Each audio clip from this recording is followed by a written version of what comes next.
அரசாங்கத்திற்கு எதிரான பேரணியிலிருந்து பின்வாங்கிய ஜீவன்.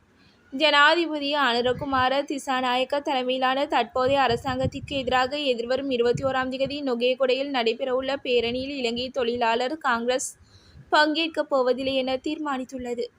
இதனை கட்சியின் பொதுச் செயலாளரும் நுவரெலியா மாவட்ட நாடாளுமன்ற உறுப்பினருமான ஜீவன் தொண்டமான் உறுதிப்படுத்தியுள்ளார். புதிய அரசியல் யாப்பு சீர்திருத்தம் அவசியம்.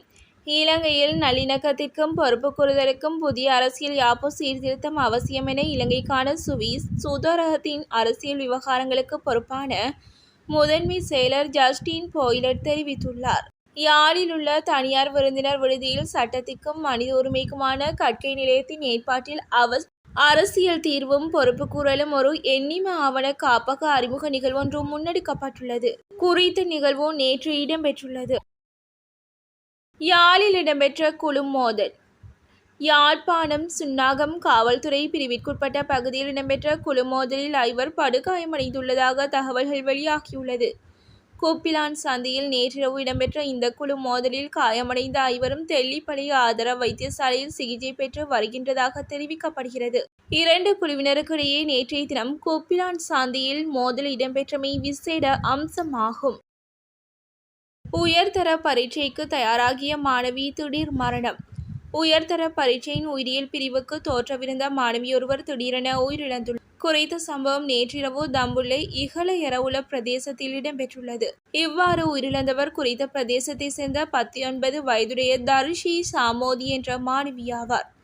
இவர் நேற்றிரவு தனது அறையில் கல்வி கற்றுக் கொண்டிருந்ததாகவும் இன்று அதிகாலை அவர் கண் விழிக்காததால் பெற்றோர் சென்று பார்த்தபோது அவர் அறையில் உணர்விழந்த நிலையில் இருந்ததை கண்டதாகவும் தெரிவிக்கப்பட்டுள்ளது.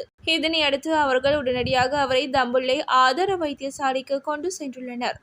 வைத்தியர்கள் அவரை பரிசோதித்த போது வைத்தியசாலைக்கு கொண்டு வருவதற்கு முன்னரே அவர் உயிரிழந்து விட்டதாக தெரிவித்துள்ளனர்.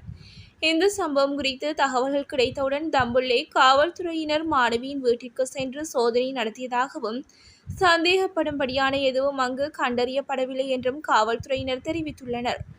எனினும் மாணவியின் மரணத்திற்கான காரணம் இதுவரை கண்டறியப்படவில்லை என்று காவல்துறையினர் மேலும் தெரிவித்தனர். தம்புள்ளை காவல்துறையினர் சம்பவம் தொடர்பில் மேலதிக விசாரணைகளை மேற்கொண்டு வருகின்றனர். இசைப்பிரியாவின் கொலைக்கு பின்னால் உள்ள புலனாய்வாளர் சபையில் சிறிநேசன். ஊடகவியலாளர் இசைப்பிரியா படுகொலை செய்யப்பட்ட சம்பவம் தொடர்பில் பீல்ட் மார்ஷல் சரத் பொன்சேகா தெரிவித்த கருத்துக்கள் தொடர்பில் நாடாளுமன்ற உறுப்பினர் ஸ்ரீநேசன் கேள்வி எழுப்பியுள்ளார். 2026ஆம் ஆண்டுக்கான வரவு செலவு திட்ட 2ஆம் நாள் வாசிப்பு மீதான வாதத்தின் கருத்து தெரிவிக்கும் போதே இதனை கூறியுள்ளார். வெளிநாடொன்றில் சடலங்களாக மீட்கப்பட்ட இலங்கையர்கள். தென்கொரியாவில் 2 இலங்கையர்கள் உள்ளிட்ட 3 உயிரிழந்த நிலையில் சடலமாக மீட்கப்பட்டுள்ளதாக காவல்துறையினர் தெரிவித்துள்ளனர். குறித்த சம்பவம் ஞாயிற்றுக்கிழமை இரவு தெற்கு கியோங்சாங் மாகாணத்தில் உள்ள கோசியோங் கவுண்டியில் இடம்பெற்றுள்ளது.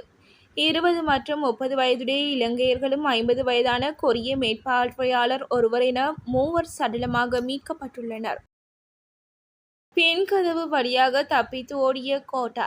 சண்டியராக ஆட்சிக்கு வந்த முன்னாள் ஜனாதிபதி கோட்டாபய ராஜபக்ச பின்கதவு வழியாக தப்பித்து படகு மூலம் நாட்டை விட்டு வெளியேற நேரிட்டது என நாடாளுமன்ற உறுப்பினர் சாமர சம்பத் தசாநாயக்க தெரிவித்துள்ளார். நாடாளுமன்றில் இன்றைய தினம் உரையாற்றும் போதே அவர் இந்த விடயத்தை கூறினார்.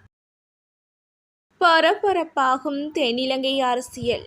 முன்னாள் ஜனாதிபதி ரணில் விக்ரமசிங்கவை கைது செய்ய ஏற்பாடுகள் முன்னெடுக்கப்பட்டு வருவதாக தகவல் வட்டாரங்கள் தெரிவிக்கின்றன. ராஜகிரிய பகுதியில் விவசாய அமைச்சுக்கான பல மாடி கட்டடத்தை வாடகைக்கு பெற்றுக்கொள்வதற்கு நடந்த நீதி முறைகேடுகள் தொடர்பான விசாரணையில் ரணில் கைது செய்யப்படலாம் என தென்னிலங்கை ஊடகங்கள் தகவல் வெளியிட்டுள்ளன.